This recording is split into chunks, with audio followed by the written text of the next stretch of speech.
Good evening, ladies and gentlemen. Here we are here live at Plymouth, where we get to see Game 3 of the 2020 FBA Finals. My name is Marcus Baylor, and to my right is Ryan Eastman. How you doing, dude? Doing good. Landed the other day and excited to get back in the action. As you said, game three, first game at Plymouth, and they have to be excited, the fans in the crowd, knowing that their team is coming into the first home game 1-1, managing to steal game two on the road. The ball is literally in their court right now. The series is in the paws of their possession. It's their series to lose at this point. Yeah, I think this is a really good thing that any Taproots fan wanted to be in a situation like this. We know how hostile the environment Hawaii is, and I'm sure everybody knows that Plymouth can be just as hostile, even more so in some comparatives. I think that this is going to be a very fun matchup between the two. Hawaii really has to step up their game if they really want to be a shocker and really take the home field position back. Yeah, and definitely talking about Hawaii needing to step up. Not necessarily the entire team. Tate and Scooney have definitely shown up so far. It's been more of a question of their backcourt with Doyle, Vassenhout, and JCK being a bit of a question mark each game as to whether they can find any consistency. Whereas with Plymouth, they have had some struggles too, but at the same time, each of their players has seemed to step up when needed. Yeah, and I think that's pretty much the name of the game. When are you going to be able to take over a game? Because you can't always just rely on Tate and Scooning. Because as we saw what happened a couple of days ago, Tate was fouled out with only 3 minutes left in the game. That pretty much just sealed it for them. So they really need to be careful in when it comes to foul trouble, but especially when they get in a situation, someone has to step up. Are you sure it wasn't the fact they gave up a 16-0 lead in the first quarter? Yeah, even then, I think that's also something that can be really alluded to. When you have that sort of cushion, you have to not you cannot take your paw off the gas. You have to continue trying to go down hard. And it seems like they kind of loosened up a little bit after they think that there's no way that the Roots are going to able to come back from this. Well, they did, and they won pretty handily at that. So the big thing really here is that they need to find a way to continue going 110% throughout the entire game because this is the finals. You cannot be able to slack off in this.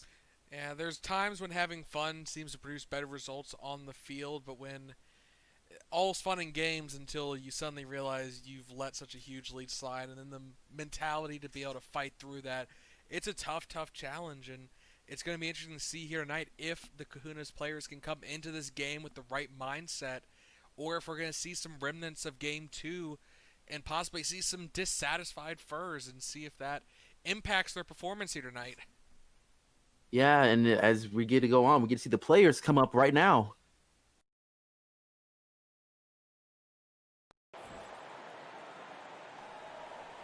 And here we are. This is a very exciting matchup. We get to see Hawaii and Plymouth go toe-to-toe as the tip-off is good for the Kahunas. As now we get to see Yona bring it up to Doyle. Hawaii is the team dressing up in black as JCK goes for three, but it's no good. As River gets the rebound. Plymouth with the white jerseys as Cruz trying to find a way to get into the paint, but he loses the ball, but it's going to still be with the Taproots as it got tipped out of his paws. Yeah, I'm glad to see Tate is still being aggressive on defense and not letting the other night's fouling out affect him. But Cruz off the inbound, defense just lost him in the shuffle there, laid it up and in easily.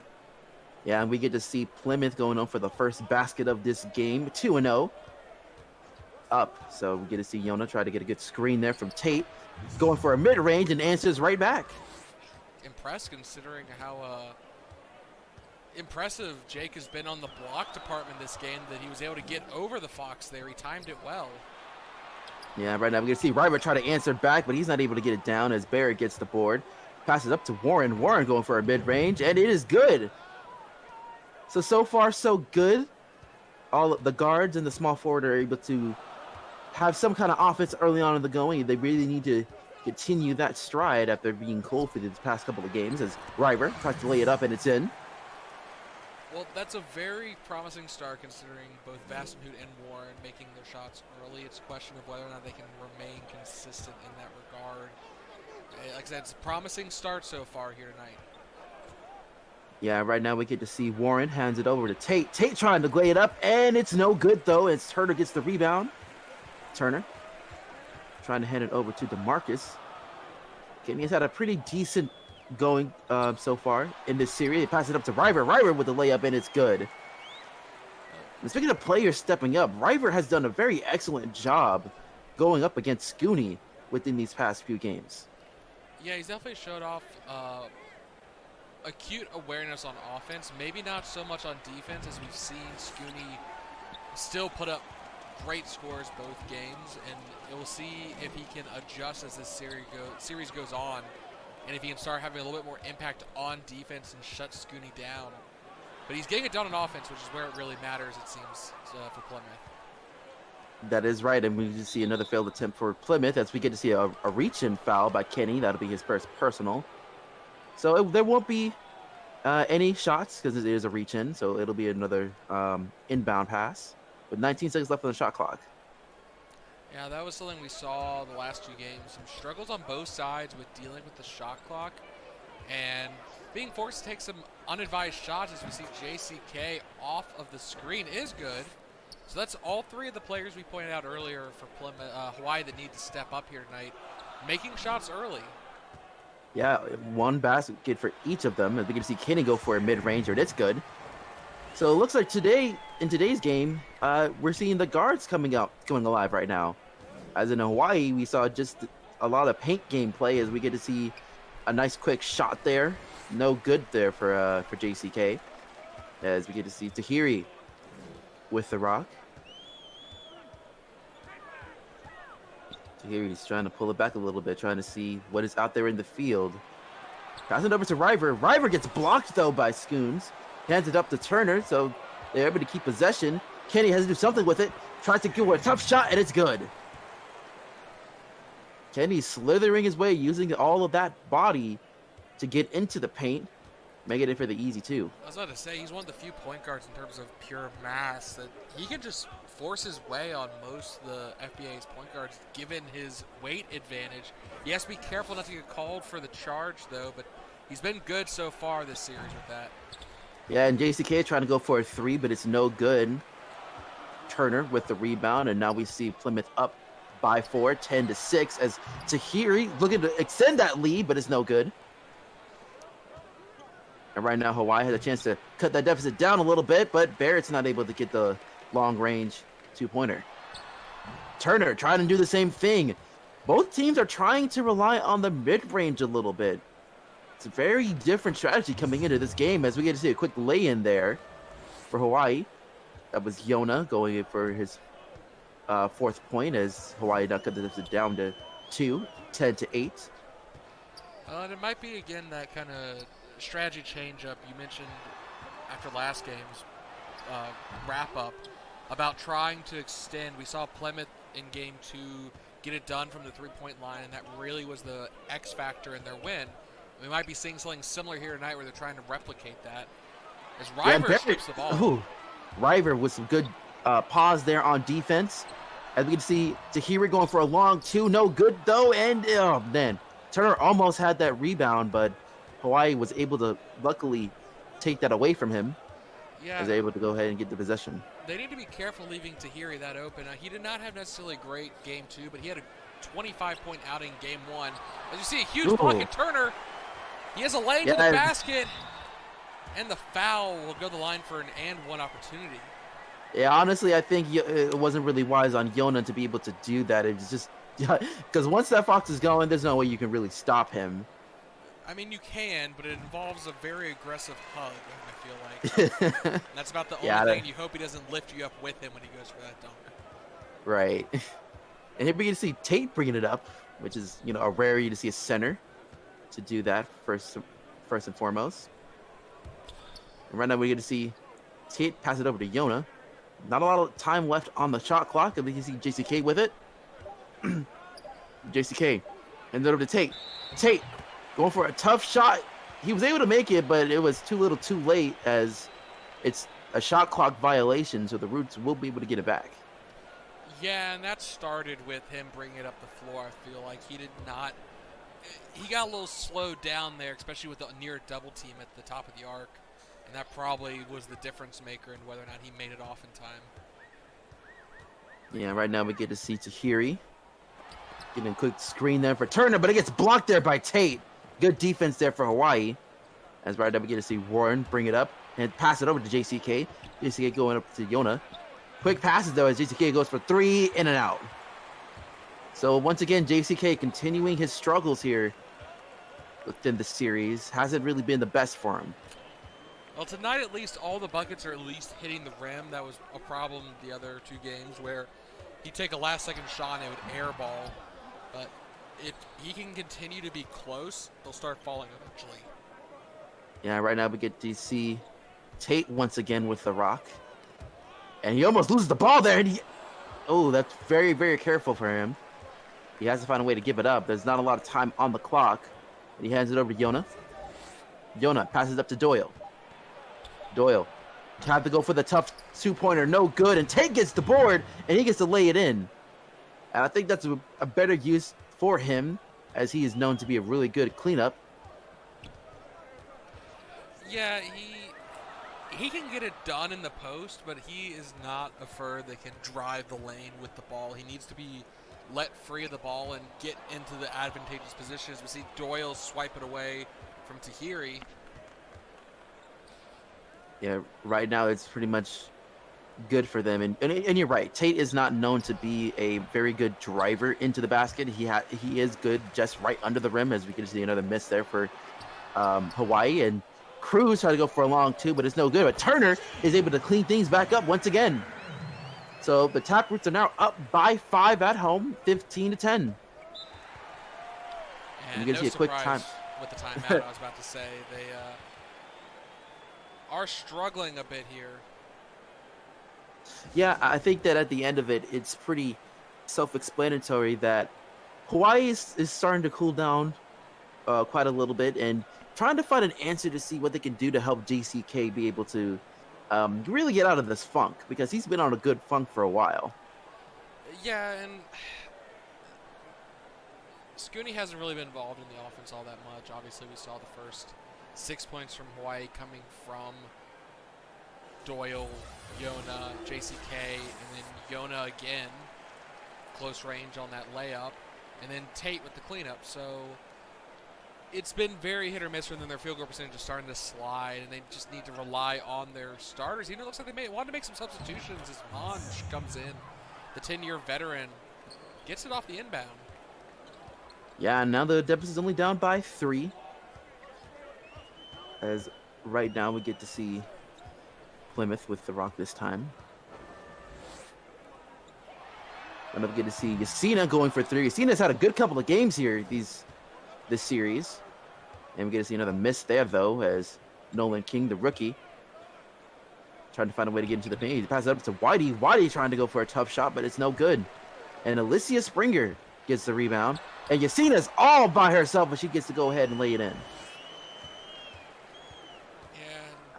And Delgado bringing it up the court for Hawaii. Has had a good 2 games. See if he can continue that streak tonight, coming off the bench. I think both games he led Hawaii in points off the bench as he dishes over to Norwich. The other 6th of the year finalist gets his own miss and puts up 2. Yeah, Alphonse has pretty much thrived on coming off the bench for Hawaii these past few years. It's really good to see him continuing on that stride, as we get to see Alicia try to go into the paint, but gets fouled pretty hard by Blanc. That'll be his first personal, so Springer will be able to go to the line for 2.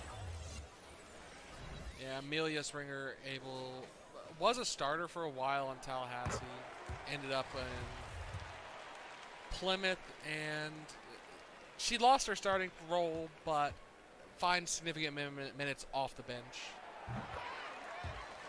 Yeah, honestly, I think that's a really good thing for Plymouth, having all of these players who used to be starters in respective teams, because that's a really good asset to have on your bench, knowing what to be in those situations. I think you'd see Tay going for a long range jumper, but it's no good. But why he gets to slam it down?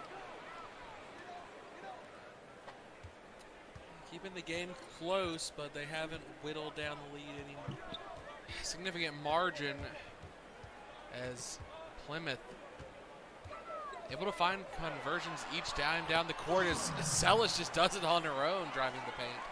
Yeah, Celis continues to really be that spark plug off the bench so far for this team. And right now, that's kind of the matchup you kind of want to see between Yasina and Tay, and which one's going to be the more reliable person off the bench. Because right now we get to see Hawaii trying to take advantage, but it gets blocked there as Mons tries to clean it up. It gets blocked again. Springer doing some really good defense. And here we go, seeing Yasina pass it up to Springer. Springer really taking the time, passing it over to Marone. Marone gets huge block there by Wadi. As Celis tries to clean it up. No good there as Wadi gets the board. Oh, Alphonse, 3-on-3 fast break, tries to do it all on his own, gets around the defender, but still misses. I think he was a little too open there for his liking. Yeah, right now we get to see Yasina try to pull it up, going for a long two, and it's good. So again, Yasina already 6 points within the game in the first quarter, so it's really good quarter for her. Yeah, she definitely has very productive minutes coming off the bench. Definitely she steps up and is willing to take the shots when the rest of the bench may not feel as comfortable in the moment. Yeah, and right now we get to see Tay trying to go dish it into the paint, but no good there as Samantha gets the board. I mean, so far, Hawaii does need to get some important stuff, and they're finally able to do so as Maine's able to get a turnover. Blanc. Letting everybody set up for this upcoming play. So he hands it over to Norwich. Then hands it back up to Nolan. Nolan has a little bit of room here, and he's able to draw the foul on Yasina, and that'll be her first personal. Yeah, I'll head the line for two. I will give the Kahunas one bit of credit. They have matched Plymouth every stride so far with the bench players coming on the floor. I kind of worried for a second there that we might see a repeat of the last couple games where the immediate arrival of the bench, we tend to see Plymouth kind of pull away slightly. Yeah, I think it kind of goes to show that the Roots do have the advantage in the bench as we've seen these past few games, as no one's able to get the second one down. So they cut the deficit down to 6. So it really just goes to show that maybe they need to find someone outside of Tay to really step up. We're going to see Marone with a mid-ranger as he's able to convert that successfully. And of course, as I say that, we see the lead start to swell to 8. If Hawaii can't convert here, I do start to worry about it. They could see themselves down by 10 at the end of the first quarter. So this possession is critical. Yeah, especially this is going to be the last possession for Hawaii. They need to find a way to cut that deficit down. And right now, Nolan had to go for a very tough 3, and it's a straight-up air ball. Yeah, that's the ugly possessions I was talking about earlier. He tried to find someone open, but ended up just stranded on the perimeter with a beeping shot clock, and that's not his range. He might hit that 1 out of 20 times with that kind of defense on him. Not a very productive shot. Yeah, and he gets to, and I believe he just got subbed out as well, as we get to see Plymouth running the clock down before really getting the play going with Marone with the rock. And it looks like he might be the one taking the final shot, and he does that, and he's not able to get it down. So after the end of the first quarter, we do get to see Plymouth up by 8, 25-17. Yep, first quarter comes to a close. Plymouth at advantage, at home. Still, no team has really had a significant run here. I think both teams have at least kept it close in any kind of scoring flurry that the other team has put up. But we need to see what Hawaii does in terms of adjusting here in the second quarter. Yeah, right now we get to see Sophia heading over to Marone, and Plymouth has an opportunity to extend this lead even more. Right now we get to see Sophia head over to Samantha. Samantha gets blocked though by Wadi. I believe that was Wadi. So right now we get to see good defense there for Hawaii. It's some quick, fast break points. And Sunderman's able to go up and slam it home. And Yasina already with her second personal at the start of the second quarter. Yeah, but I'm not too worried about her in the sense that she does play maybe 20, 25 minutes a game. So the chances of her fouling out are fairly low. If she gets to 4 in this quarter, I would start to worry. But even then, that takes some significant targeting to really attack her when she's on defense. Yeah, and Hawaii's able to cut the deficit down to 5 now as you get to see 25-20. As Maroon going for a long mid-ranger. No good there. Surprised Sunderman came up with a rebound compared to Samantha, but technically there were 3 Hawaii players around the Orca, so not a great opportunity to pull it down. And right now Tay's trying to find a way to get into the paint, and he goes for a really tough fadeaway, and it's no good there as Yasina gets the board. So right now let's see if Yasina continues to play her best as we can see the pass going up to Moran. Really deep defense there. Get a quick screen for Samantha. And there's no good there as Samantha does try to clean up, but again, another huge miss. They got to take advantage of the second chance opportunities. And we get to see, as I was trying to say, Alfonso almost loses the ball. He ends up doing so anyway, struggling to try to keep possession, but you got to give a good effort there for Plymouth trying to get that out of his paws. Yeah, well, it was just a battle with 3 or 4 different players trying to dribble the ball at once. They do call it on him being the last one to touch it, so it is a turnover for the Kahunas. As Celis, again, just nailing everything if she's wide open. Yeah, right now, once again, we see the Roots going up by 7.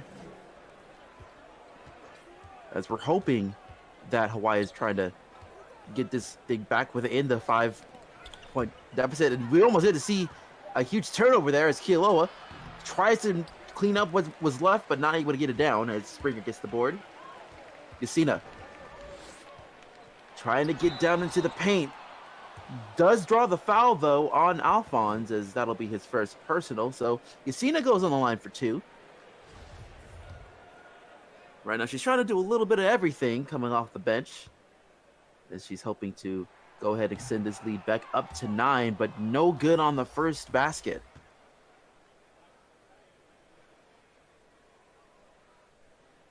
And we're going to see some Yona and Doyle come back into the game for Hawaii, as Plymouth gets River to come in.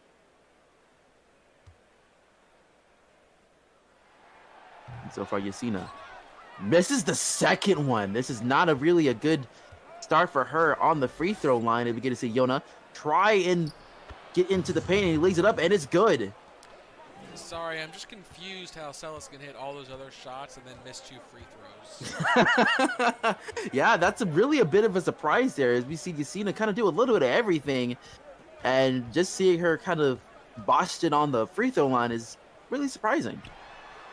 As right now we get to see a nice, good old mid-ranger there for Plymouth, as now they extend the lead back up to 7.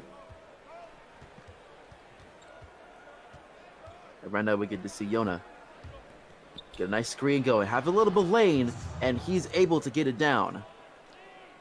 I will say Yona has stepped up tonight in terms of productivity. Yeah, and right now we do get to see a lot of activity going around the perimeter, but not much on the backcourt. It seems. Yeah, right now we get to see a long 3, and it's no good, but Wadi gets the board. As Yona passes it over to Doyle. Doyle will take it over to Wadi. Yona really heading over to Sunderman. Sunderman trying to lay it up, but it gets blocked there. And so far, really good defensive effort there for the Roots. And so far, it seems like a good thing for Hawaii has been containing them a little bit. They got to get those shots out on the other end. As Wadi not able to get the block, as Yasina once again 10 points already within the first half. scoring a third of Plymouth's points. He has really been a star so far coming off the bench. And right now we can see another costly turnover as the Taproots get the ball again. And that'll be on Yona with that turnover. So Plymouth has an opportunity to extend the lead even more so as they're up by 7, 31-24. Right now, we're going to see some tough moves in the paint. Trying to go for that fadeaway, and it's no good as Yona gets the rebound. Yona has to be really careful here and almost gets stolen there, but it actually ends up being stolen by Samantha. So Plymouth has really gotten to the head of Yona, it seems like, within these past couple of minutes. And so far, we get to see Yasina trying to extend the lead once again back up to 9, and he gets fouled on the way, and it's going to be on Kealoha. So it's been pretty much, once again, another opportunity for Yasina to go on the line for 2. But will she finally make one is the question. Yeah, I'm hoping that this is going to be a good chance for her. And no, she misses her third straight free throw, and really been cold on the line so far. Let's hope she's able to make the second one. Okay, and so no. We found her exact range that she can't shoot from. Yeah, we get to see JCK going for the quick, fast break points, and Yasina gets fouled, gets another foul. That's her third foul already, so she might get subbed out here. Yeah, she has to. I mean, she's starting to get frustrated now. You can tell, missing 4 free throws. And she can't afford to get a fourth one in this quarter. They do rely on her still, but we just need to draw an arc from where the free throw line is and see if her accuracy from that exact spot distance is below her average. Oh yeah, I think that's kind of one of those things, because she's done very, very well for this team, already having 10 points within the game so far, as Tahiri goes for a 3, and it's good as they extend the lead back up to 7, 34-27. But I guess we can say that her weakness right now in this game in particular is the free throw line, as right now we get to see Yona going over for a quick layup, but not able to get around the Fox as it hits the side of the backboard as Turner gets the board. Cruz goes for 3. No good there that time. So what you're saying is, to stop her, you need to just foul her. And you can actually shut her down completely. Yeah, because then you'll get into the same situation Tate was last game. But right now we get to see Hawaii cut the deficit down even more to 5, 34-29, with only 6 minutes left of the first half. We're going to see Kenny going into the paint, hands it over to Turner. Turner tries to lay it up, no good, but draws the foul on Tate, and that'll be his first personal of the game. Now let's see if the free throw jitters have infected the rest of the Taproots. But no, it looks like Turner able to make the first.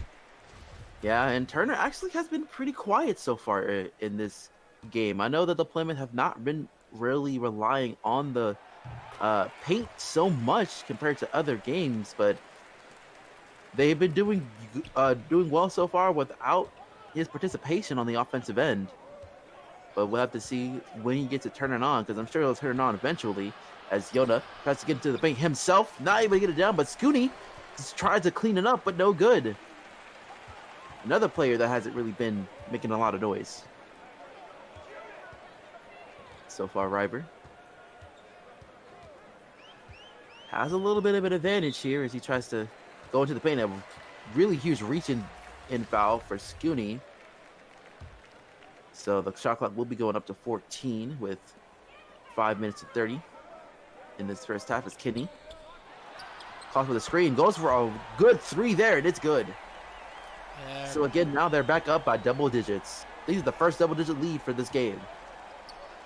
And again, coming up with 3-point plays, we saw Tahiri hit one a little while ago. Cruz attempting from the same spot missed, but the Kahunas have to do better guarding the perimeter, as they learned from game 2. Yeah, as I said before, spreading that defense is going to be a really huge key, because that leaves you open for a lot of opportunities as Cruz goes for 3 himself, and it is good. He's finally able to get that down as the bat was able to extend this now up to 13, 42-29. As we're going to try to get an alley-oop attempt, and Turner steals it. Cruz has a chance to make it again, and now the bat is starting to heat up. And the fans are getting involved now as you hear them starting to raise the roof with their cheers, and Kahunas will try and put a damper on this momentum by calling timeout here and hopefully make some adjustments. Again, they need to, that's the double-edged sword, is you're going to say keep an eye on the guards, especially in transition, but then you're going to leave open the lanes to the basket for Turner or River to really start lighting it up from down there. Well, I think really the main focus has to be offensively. How are you going to go ahead and get Tate and Scooney involved? Because I don't even think Scooney has made a basket yet in this game. I don't know what to double check when the stats come up and roll by, but I think you're right. He hasn't really been involved in the offense all that much, and even now, Tate's winding on the shot clock and going for a fadeaway. I mean, again, he made it work, but it's such a risky shot, and that's his only second basket here tonight so far. Yeah, like I said, both of the front court players have not really found any rhythm going. I'm going to see Tahiri not able to make the long three, but Belmare tried to lay it up, but it's no good, but he draws a second personal on Scooney. And she'll go to the line for 2, and the free throw curse continues. Yeah, I mean, I would say, though, even though they have this healthy lead going, we did see Hawaii go through that same phase last game, and I would say that free throws like that can be pretty costly if you don't really pay attention, because all teams get cold eventually, as we get to see Hawaii not able to make a basket there in that possession, as Cruz tries to find a way to get into the paint. He is the bigger fur, is able to lay it up and in. Yeah, getting it done from beyond the arc and driving to the basket right now. Yeah, Cruz has really been able to hit his stride. And we get to see another jump ball opportunity. And I believe that is going to be Scooney and Kenny. And, we'll see how this goes. I'm just going to go ahead and pencil this in for the Kahunas. And yes. Yeah, right now we get to see it with 14 seconds left on the shot clock as JCK with the rock. We'll see if they're able to find some kind of answer as King tries to get into the paint, but gets fouled there by Kenny. So they'll be able to go on the line for 2. See if they can cut this deficit down a little bit, because they are down by 16. As we get to see Hawaii able to get the first one down. We get to see Barrett gets to take a little bit of a break. We see Alphonse come in the fray.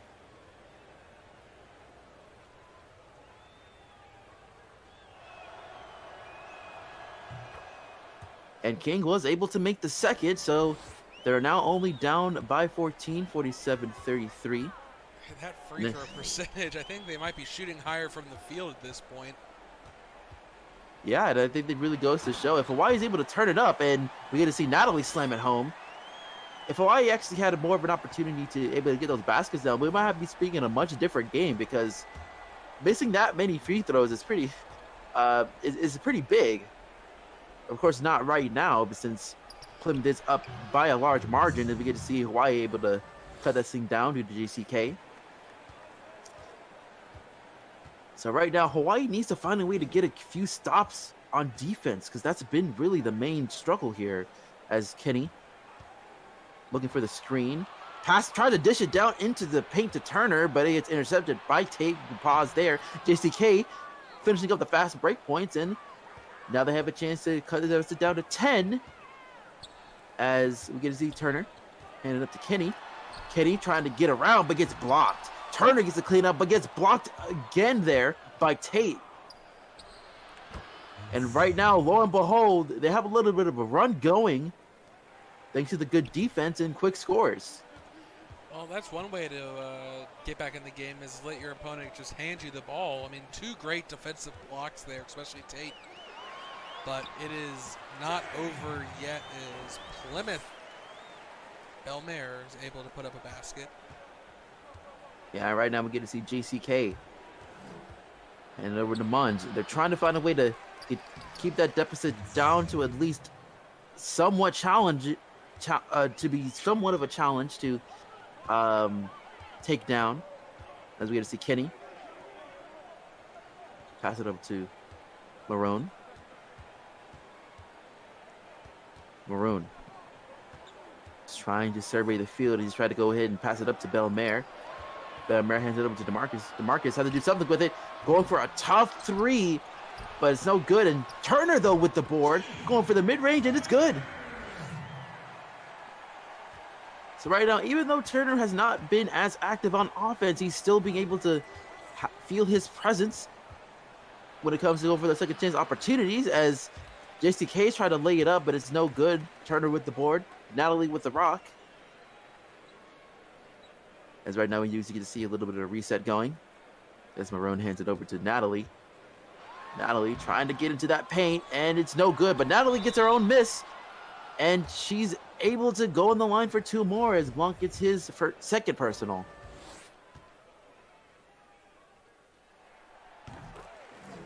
And right now we get to see Natalie be able to get their first point of the game, and we get to see some major changes on the Hawaii's end. Even though they will have the shot clock going, it essentially does mean they will have the last possession. 3 seconds is not a lot of time should they burn the clock all the way down before shooting for the Taproots to get a final significant attempt in.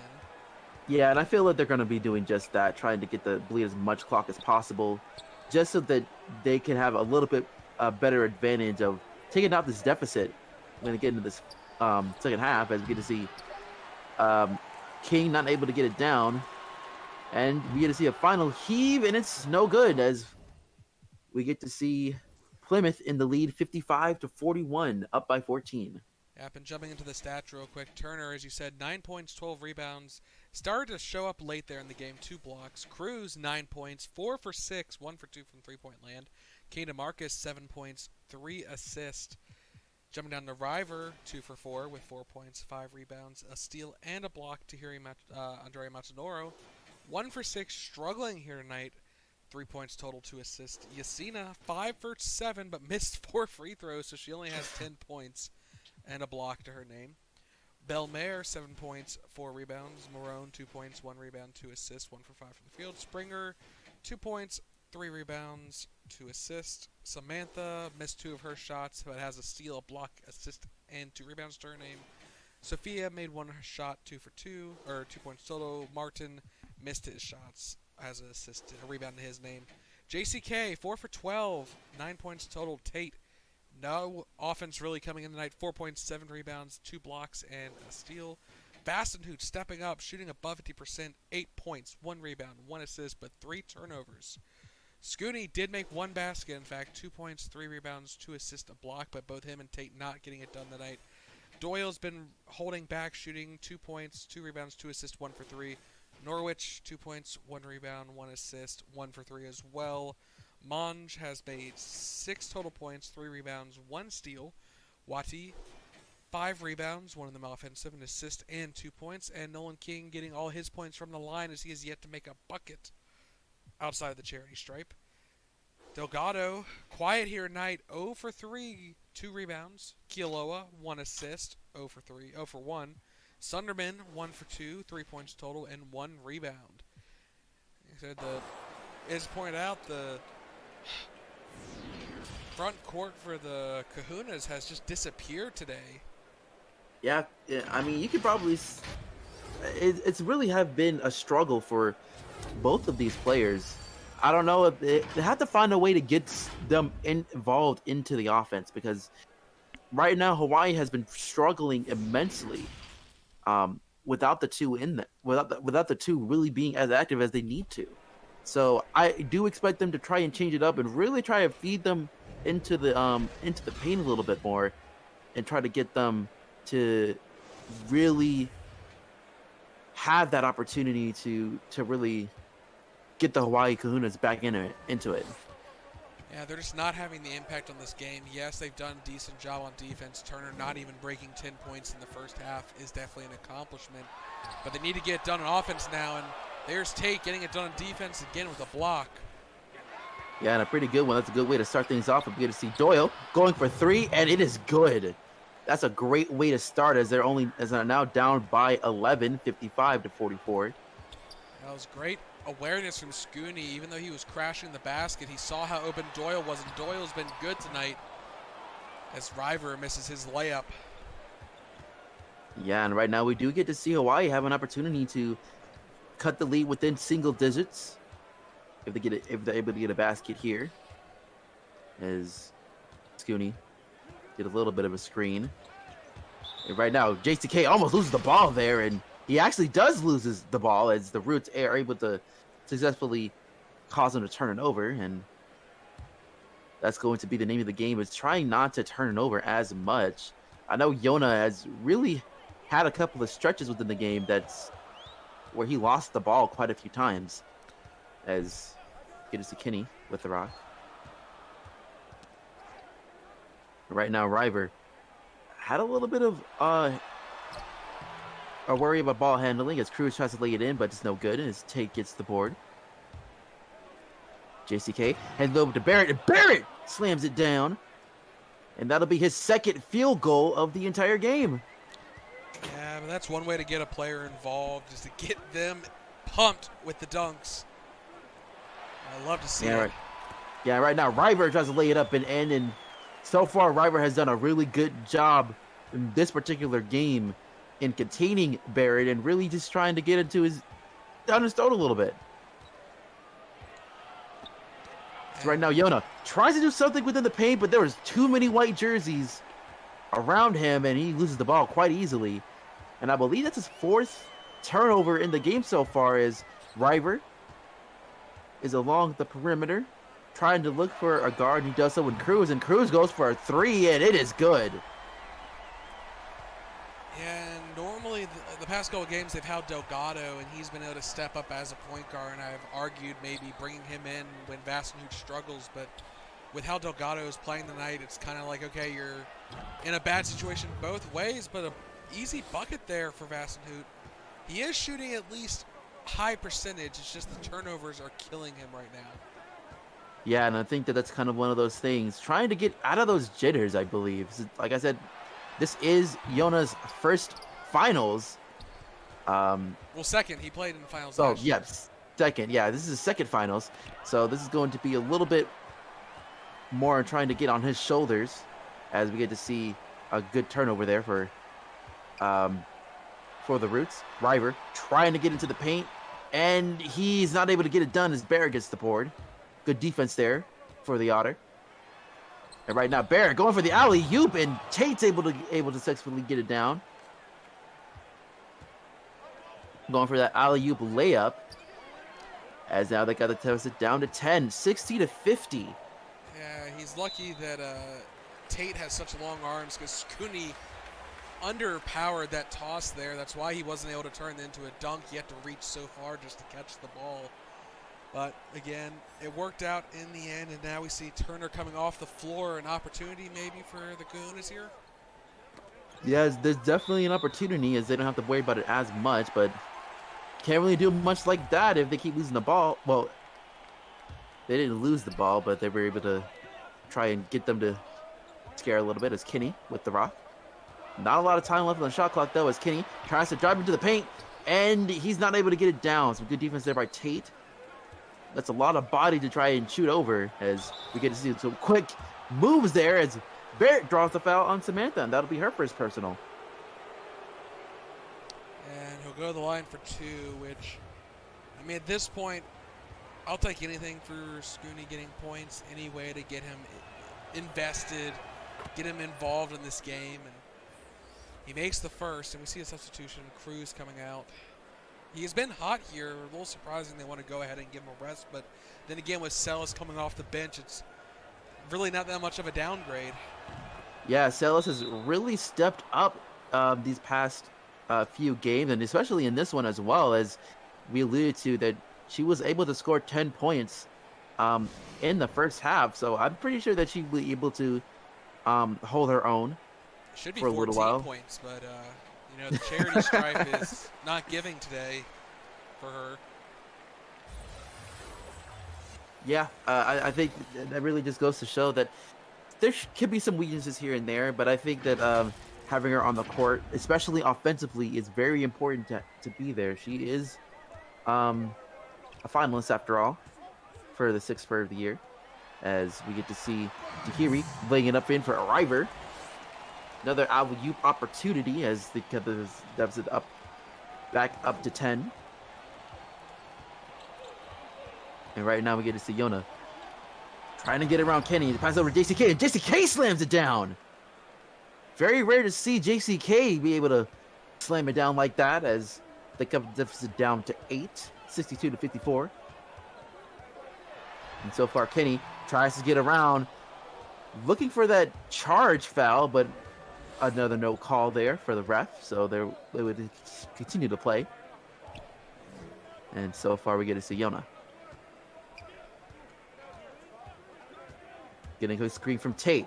Got a lane going, but instead tried to pump the brakes a little bit. Instead, pass it up to Warren.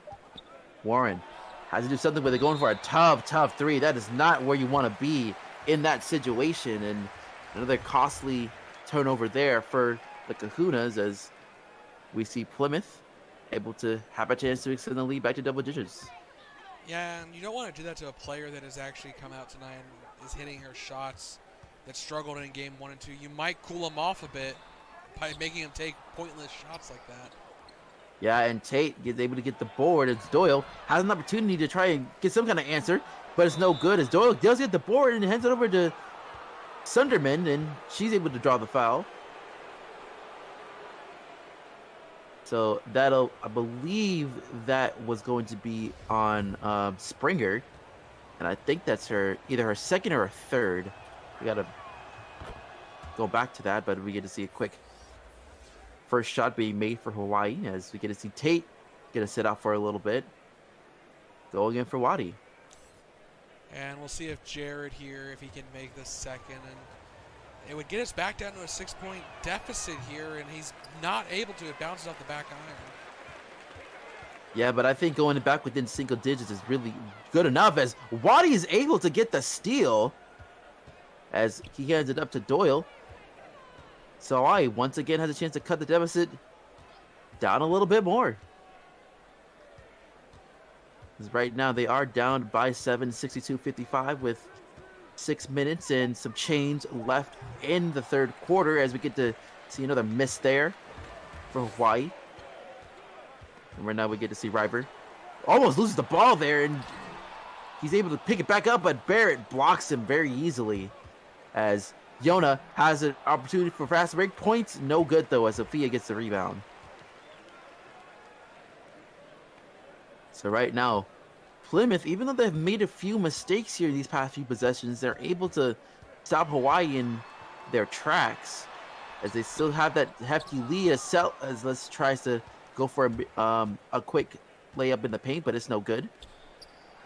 All right, now we're gonna see Wadi finally able to find some kind of points on the other end after a successful defensive attempt, as they now cut the deficit down to 5. Yeah, and we saw there how the field goal percentage from the quarters, it has been trending Hawaii's way, but Plymouth unwilling to let it go. As you see, Yesenia put up her 12th point here, shooting 67% from the floor tonight. Yeah, that's really good, as we get to see Doyle going for a long 2. It's good to see him finally be able to wake up on offense. He may have to be one of the main scorers for Hawaii, as they're trying to find a way to at least get a chance to take the lead, as we get to see Tahiri going for a 3-pointer, but it's no good, as Sunderman gets the rebound. Right now, Sunderman hands it over to Doyle. Doyle hands it up to Wadi. Wadi hands it up to Sunderman once again. Sunderman tried to lay it up, but it's no good. A lot of white jerseys there as they get the easy block, as Yesenia tries to go for a mid-range. It is no good, and you might be right. I think that area is just not her friend, as Doyle Hands it up to Waddy. Waddy wide open for an easy slam as we get a quick timeout for the Taproots. Well, you know he was so open because that pump fake was just perfect. It completely drew the defense in the air, and Doyle, heads up play, knew that Waddy was wide open, just dished it around the defender, and the defender had no time to really land, pivot 180 degrees, and get in the air before Waddy was slamming it down. And the Taproots have to call timeout. They can't afford to let Hawaii potentially tie this game if they miss this possession here. Yeah, and it looks like they're going to continue to play on. Hopefully they're trying to see if they can get some kind of answer to try and send the lead back, but they end up losing the ball there as Blanc Monge picks it up. Blanc has an opportunity to try and literally cut this deficit down to 1. Not able to do so, but Alphonse tries to do it, but no good. As Springer gets the board. So right now they're on a little bit of a thin ice here. So why he's trying to find a way to get it back. As Maron trying to find a way to get into the paint. Not a lot of time left. He tries to go for a long 2, but it's no good. Norwich once again with a good defensive stop. You're going to see Tay. See if he can finally wake up into this game. Right now, the Roots fans yelling out defense. They know this is going to be a very important possession. They don't want to make this a lot easier for Hawaii to take the lead as they successfully get the defense down. As we've tried to get to see a layup, but it's no good. But Monge is able to foul them. Yeah, Emilio held to the line 4-2 and finally break the stalemate we've had for the last minute or so here. We've been stuck at a 3-point game. Yeah, right now both teams really picked it up on defense there as we get to see Springer trying to go for the first one, and it is good. So they're able to extend the lead up 2-4, and we see some substitutions come in. And right now Springer able to make the second one. So right now they are up by 5, 66-61. So right now, if you're a Kahuna's fan, you'd have a little bit of a breathing room being like, all right, cool. We now have made this into a reasonable deficit. We got to find a way to try to turn it up even more to be able to now take this lead. But once again, no good as we can see Kahuna's finally cooling it down as Krellinger trying to find a way to get into the paint, being guarded well though. Krellinger trying to survey the field, trying to see what's up there as we get to see a quick screen. Going for a, looks like a 3-pointer, but it's no good.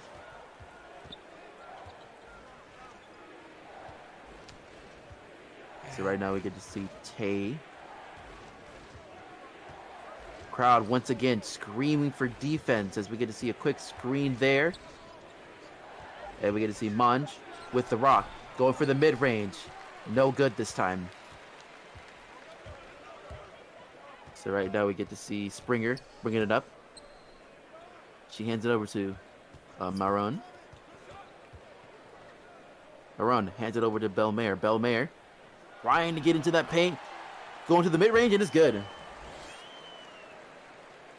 And first actual bucket in a really long time. I mean, we saw the free throws coming in, but Kealoha blocked from behind off the backboard. That is just disheartening. You get so close to laying it up and in, and you hear it bang off the glass. Yeah, River, what a great defensive effort there from him. As right now we get to see a quick steal there as Tay Delgado is able to get it. 2-on-3 fast break. Alley-oop is good to King. Oh! The rookie elevates. Yeah, and that's one way to quiet down the crowd as we get to see Hawaii have an opportunity to cut the deficit down to a single possession. They're going to stop here, though, as Marone tries to go for a 2, and it's good. So right now, Tay, once again, surveying the field, got a lane open, trying to lay it up, and it is no good. River with the board. River coming in the last second to really put a bit of a scare. As you get to see Springer pass it over to Krellinger. Krellinger trying to find a way into the paint, but gets fouled pretty hard there by Tate, as that'll be his first personal. Yeah, they both got kind of wrapped up in each other there, so no surprise contact is called. And we'll see JCK heading back on the floor, and I wouldn't be surprised if we see both teams start to bring their starters in. And obviously with Plymouth making a mass substitution, bringing in about half their starters. Yeah, and I think it's kind of one of those things where they really want to try and extend this lead even more so before the third quarter ends. They only have like one more possession left, so we'll see how things go as we do get to see JCK going for three, and it's in and out as Turner gets the board. And right now they have an opportunity to have pretty essentially a full 24 as Krillinger pulls it back up a little bit, hands it over to Marone. Not really a good position to be within the paint. And they as he tried to make the shot anyway, he's able to get it down. Yeah, with 11-point deficit, they do have time for possession here, and they will give the JCK to bring out the floor, so expect him to take a three off a screen maybe. Now go for a very long three, and it hits the side of the rim, and that's how we end the third quarter as Plymouth is up by 11, 74-63. Yeah, we saw the game get back to within three earlier, so it's definitely still within Hawaii's possession to get back and make this a game they can steal away. It might be, based on how this game has gone so far, one of those plays where you just want to keep it close and try and swipe it away at the last second.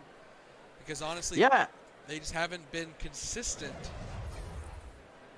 And looking at the Taproot side, they were able to do what Hawaii had failed the last game, being able to at least contain, keep ahead of the Kahunas throughout most of the game when they had that extensive lead, because they were up by 16 as well earlier at one point.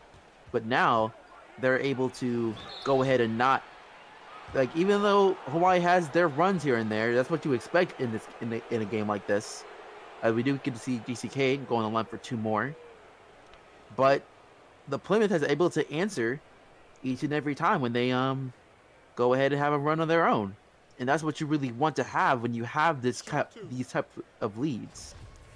Well, I think going back to the simple fact, I don't think we've had a lead change since the third minute of this game.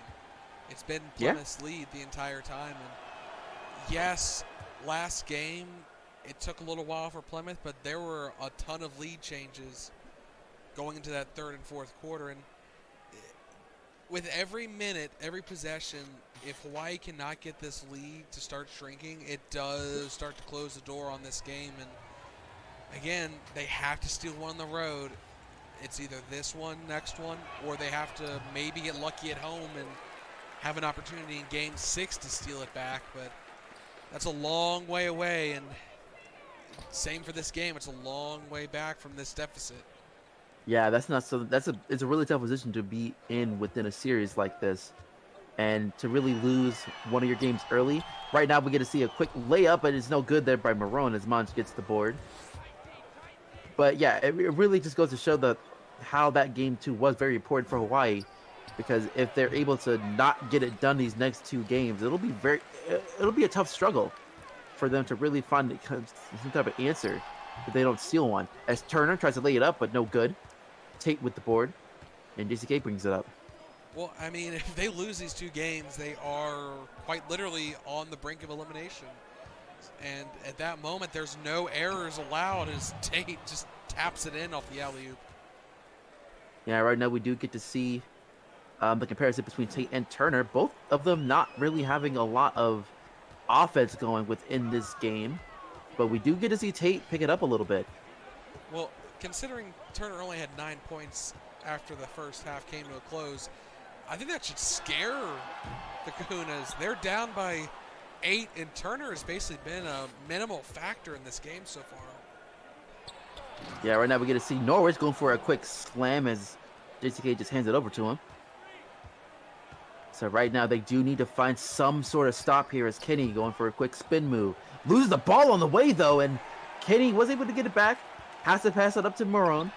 Marone trying to lay it up, and it's no good. Turner gets the offensive rebound though, but Not able to get those second chance opportunities as Tate gets the rebound. And the Roots actually have been on a bit of a cold streak here these past couple of minutes, but so is Hawaii. At 74-68 is still the score line with less than 10 minutes left in the game as Plymouth, once again, has an opportunity to extend this lead. And they're not able to do so there as Tate gets the rebound from that missed mid-range shot. Yeah, but even though Plymouth has absolutely stalled, the Kahunas maybe aren't making the most of it, but they are whittling away. Again, down to 6 here. Really want to make this possession count, but the shot clock is not their friend at the moment. Tate with the contact still able to make it go. It's a 4-point game here. Yeah, and right now, once again, Hawaii has an opportunity to really extend it as we do get to see the Roots finally call timeout, really try to slow down the offense of Hawaii a little bit because now they're only down by 2 possessions once again. So what do you think Hawaii really needs to do in order to finally get their first lead since the early going on the first quarter? Well, I mean, it's starting to work now suddenly here. The Taproots have completely fallen apart offense-wise, and I would, if I'm the Kunas, I'm telling them to double down on guarding Jake. Don't let him come in this game at all, because the rest of the Taproots are finally starting to show weakness. And I mean, we saw the field goal percentage. Both teams are shooting below or at 40%, which means both are struggling offensively. Yeah, right now we do get to see JCK try to lose, but loses the ball. But Springer ends up fouling Barrett as Scooney has to go on the line for 2. Another player that really has been silent for most of the game, and as we get to hopefully see him make these next 2, and he's able to do so here.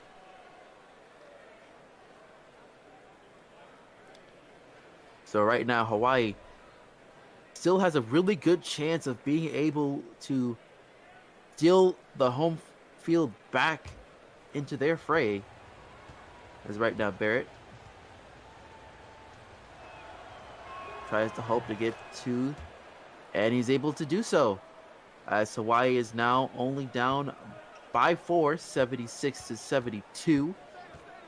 So right now, these next couple of possessions will be important if they want to be able to at least tie it back up or take a lead. As right now, get to see Tahiri really taking his time. Looking at Kenny, he's looking to go into the paint on his own, and it's no good. Tate with the board. Good defense there for Hawaii. Let's see, Doyle able to go right by his defender, and he's able to get the quick lay-in, and just like that, we are now only down by 2. Yeah, and that DeMarcus has gone cold since the first quarter, and they need to maybe make an adjustment, stop trying to get in the ball and let Turner do something. And of course, as I say that, he finally hits a bucket, but he is 4 for 14 tonight, and that is just not enough to keep Plymouth ahead. Yeah, like I said, it's going to be one of those things for Plymouth to try and find a way to get Turner to finally wake up within this game, as we just see JCK wide open for 3, but is in and out. And I think right now we get to see Tahiri heads over to Turner, and Turner is able to lay it in. And now Plymouth are now up by 6. Good to see the Turners finally be able to get some offense here in this game. As Yona taking his time, trying to lay it in. No good there, but Tate gets the board, lays it up, and it's good. Second chance opportunities have been the name of the game for the Kahunas, but also for the Taproots with Turner using his size to get those offensive rebounds. He hasn't really been able to do that so much tonight, but they got to be careful. Of course, as I say that again. Ooh. And right now we do get to see Tate in his second personal of the game as Turner gets to go for 2 more points. And right now, I have noticed that they're now starting to try and get some points into the paint when it comes to the Taproots, at least, as Turner was able to make the first bucket. But I do think that it is imperative for them to really take advantage of the pace so that way they can truly extend this lead even more so. With less than 7 minutes left in the game, really they are in control as Yona brings it up. As we're hoping JCK tries to find some kind of answer going, and he does get the mid-ranger, and once again the deficit is now down by 2. Stat-wise, he is doing pretty decent with 14 points in the game, but it doesn't really feel like it. He has hot and cold spells, and he hasn't really done so much from beyond the arc. And Turner, with the second chance opportunity, no good, but will draw the contact. So, again, another chance to add 2 more from the free throw line where, unlike Celis, he has been very efficient from. Yeah, and you would think that in this situation you would want to foul the center in these cases, but Turner has really been able to hold his own on the free throw line, and as we can see these next 2 he made pretty easily. Well, compared to DQ, he is like a god of free throw shooters. So, I mean, as a center, he is very good from the charity stripe. Yeah, right now we can see JCK going for the mid-ranger. No good there as Turner gets the board. And right now, I'm starting to notice that the Kahunas are getting a little desperate here with some of these offensive opportunities as DeMarcus is able to go for the mid-range.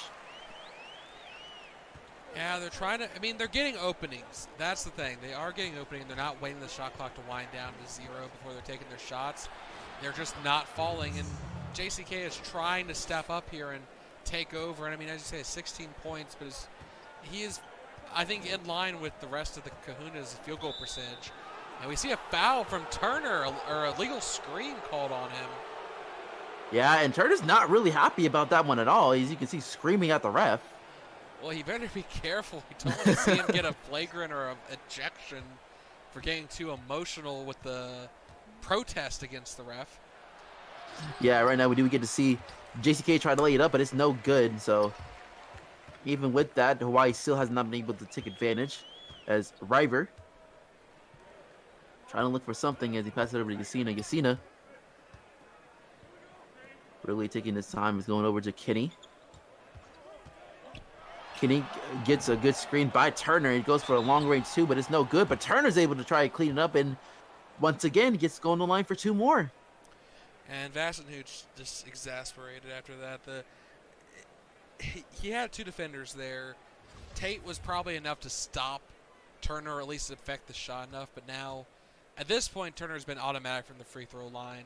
You're pretty much just giving the Taproots 2 free points when you foul him.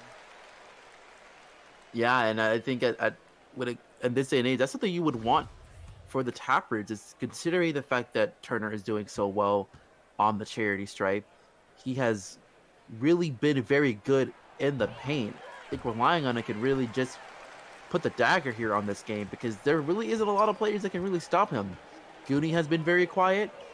We did see Tate be able to stop him here and there, but he's been pretty cold lately.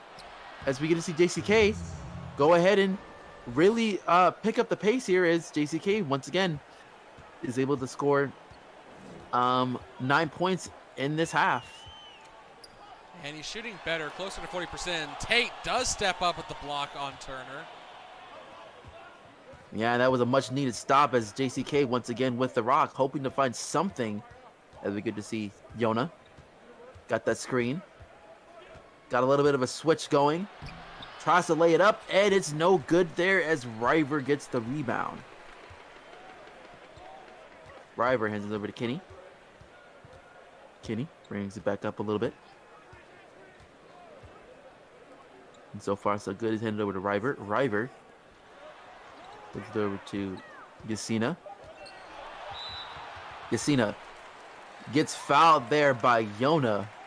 So once again, they'll be able to reset the shot clock here, back up to 14. Yeah, considering there's only 3 seconds left, that's such a wasted. I mean, I get he was going for the steal. He was hoping to get a quick turnover, but he almost let her just take a free 3 there. Yeah, I'm a little bit surprised that they went over that for that early, considering they have a lot of time on the clock, and we see Hawaii take advantage of that, and as they're down by 4 now, 88-84. Because I think even though that they are kind of close, you would want to slowly try and get this clock milked. As we get to see Kenny going for a long two. No good there, but Turner is able to clean it right back up. Yeah, in theory, you would want to milk for what you have, but if at the same time, if you get an open look, you're not going to pass it up. If it was a 10-point, 12-point lead here, maybe, but it's still within a couple possessions. And Hawaii, though they've had their moments, they are converting the shots. But Turner just going to bully his way. I think he's put up 11 points this quarter alone. No, 12 points. I was off by one, but very close. Yeah, and right now we're starting to see the Fox getting ready to wake up, and that's something you really don't want to do with the Kahunas. And we get to see a block there, and it'll still be Kahuna's ball, as I believe that was River with the block this time around. Again, I pointed out earlier, you asked me what I think Kahunas need to do, and they were failing on that one regard. They could potentially be in the lead right now if they had just not let Jake ever get started in this quarter. Yeah, and right now we do get to see Doyle hand it over to Tate. Tate going for the tough mid-ranger, but it's no good as Turner gets the rebound, hands it up to Tahiri. So you really got to pay attention to that Fox. Celis goes for three, and it's no good. Really good boxing out that time for the Kahunas, as they are trying to see if they can contain this. And they're able to do so as the Roots go for another timeout, as they're only up by 6. Yeah, if you think about it, they can burn 48 seconds off this clock, and that's just not enough time. They are probably going to focus on drawing up a play here, get a bucket, and then let the coach spend the rest of his time talking about what he wants them to focus on. It's not one single player for the Kahunas that are getting the buckets down. JCK did try to take over the game for a little bit there, but now we're starting to see other Kahunas step up. Scooney, Yona. This is all about this possession. That's what the timeout was for. Yeah, right now we do get to see Kenny with the rock. Going for a quick spin move, going for a mid-ranger, but it gets blocked there by Scooney, but that'll count as a foul. So that'll be his 4th personal. So once again, the Roots have an opportunity to extend the lead back up to 8, as the first one is good.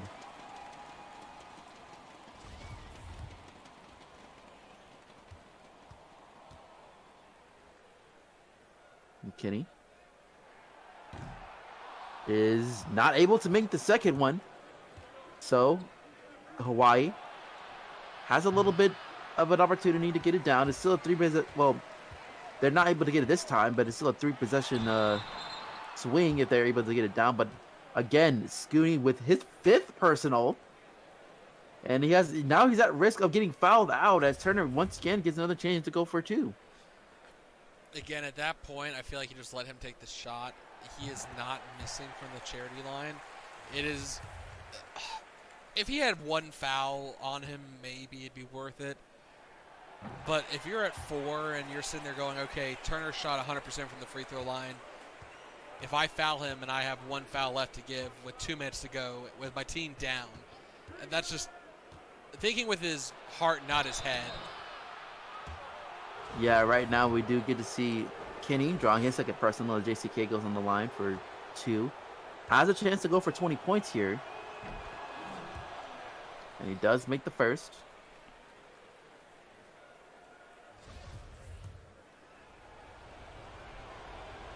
Right now he has an opportunity to see if he can make the second.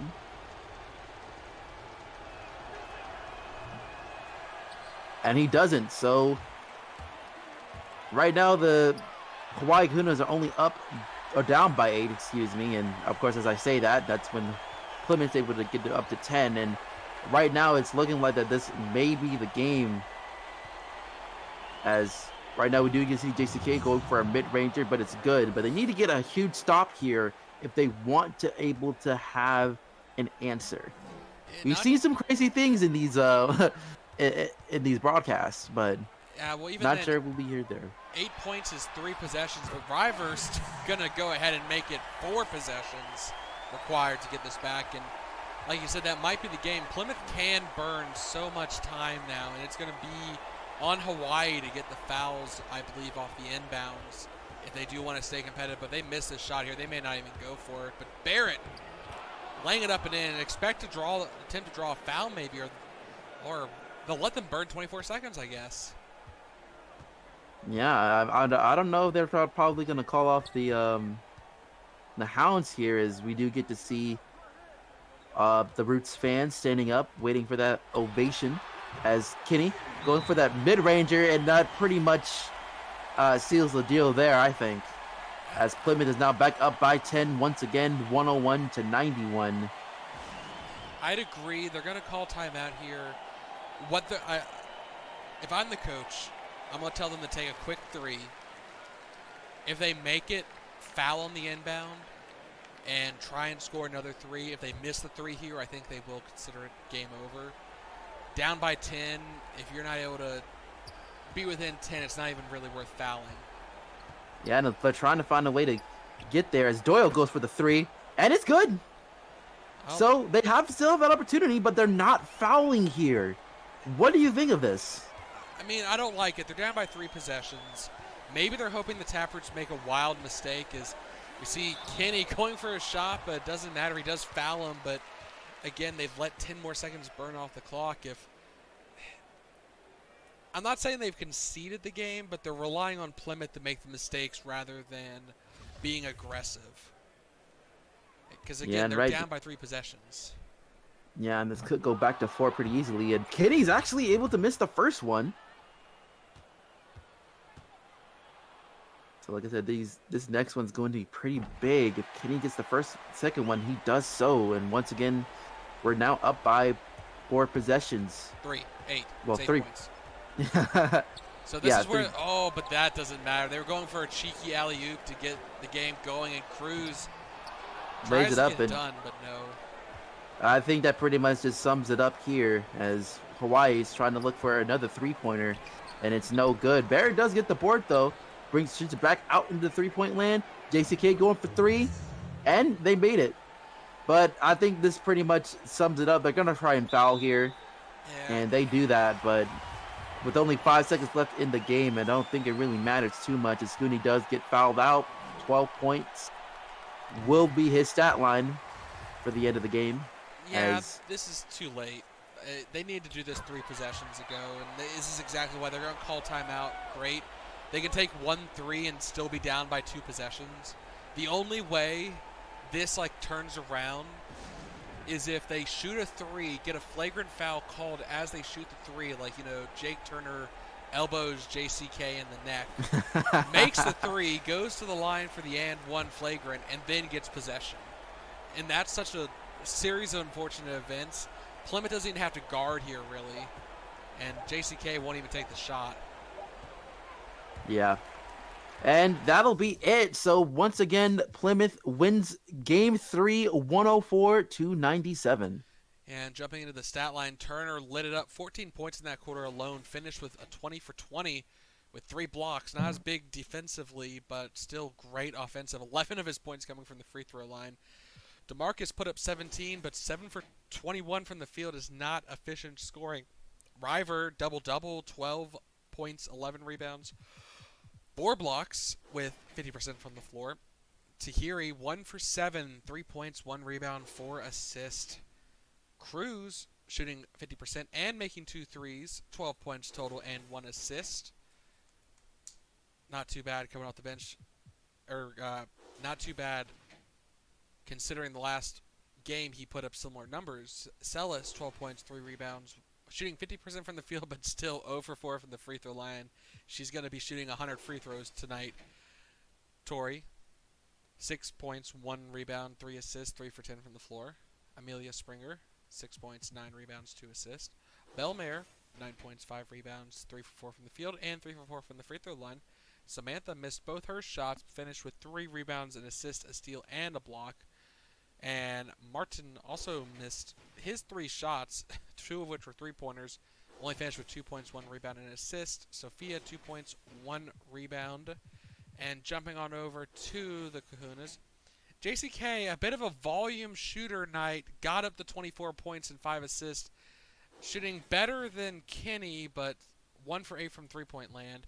Tate, 12 points. 21 rebounds, though. 6 for 8. I wish he'd been a little bit more involved in the offense. Vastenhout, 12 points. 6 assists. Getting it done tonight. Doyle stepped up, 12 points, 4 rebounds, 3 assists. Him and Vastenhout definitely picked up. And same as JCK, just need to see a little bit more efficiency from those three.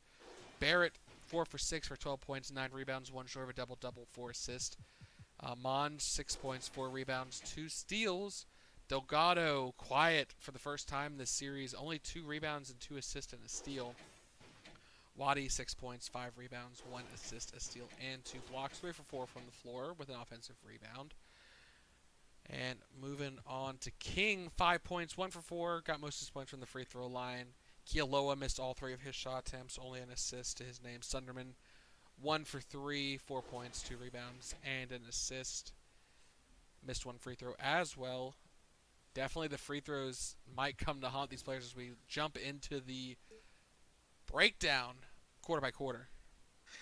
Yeah, and honestly, I think that one of the big things to come here is really the coaching decision at the end of that game, because they did have an opportunity to, even though it was a long shot, they had certainly an opportunity to make some kind of scare for the Roots in this game, but they weren't able to be that kind of aggressive play.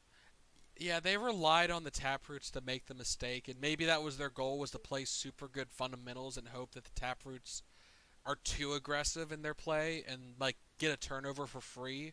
And it just didn't work out for them in the end. And that might be something that the coaching staff goes back and looks at and decides, going forward in this series if they need to be more aggressive in the end. Because obviously in the fourth quarter, they were shooting very well. In the end of the game, the Kahunas actually outshot field goal wise the Taproots. It's just the Taproots so many more trips to the free throw line. That was what the difference maker was in the end of the game. And yes, a couple of those possessions were intentionally fouled, but even then, that doesn't make that much of a difference. Looking at the total, I mean, 24 made free throws compared to 12 from the Kahunas.